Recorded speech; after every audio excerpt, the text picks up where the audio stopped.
ఇకపై మీకు ఇష్టమైన ఫేవరెట్ సీరియల్స్ యొక్క ఫుల్ ఎపిసోడ్స్ యూట్యూబ్లో అందుబాటులో ఉండవు. కేవలం సన్నెక్స్లో మాత్రమే ఫ్రీగా చూడొచ్చు. కోర్టులో కేసు వేశాను. ఇప్పుడది శ్రావణి గెలిచింది.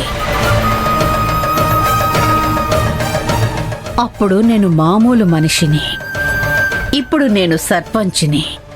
నా పలుకుబడంతా వాడుకొని ఆ గుడి అధికారం నేను దక్కించుకుంటాను.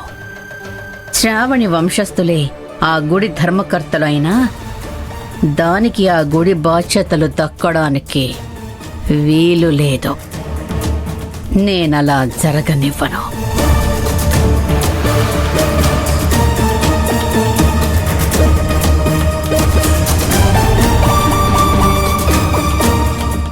ఇంద్రానమ్మ గారు, మరి ఉత్సవాలు జరిపిద్దాం.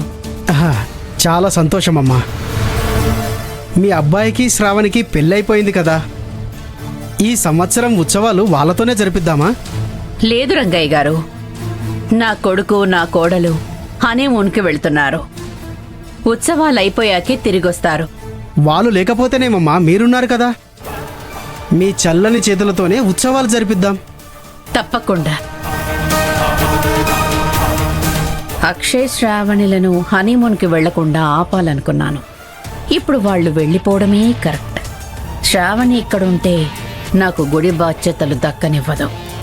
వాళ్ళు తిరిగొచ్చే లోపు గుడి బాధ్యతలు, అమ్మవారి నిధులు అన్నీ నా సొంతం చేసుకుంటాను.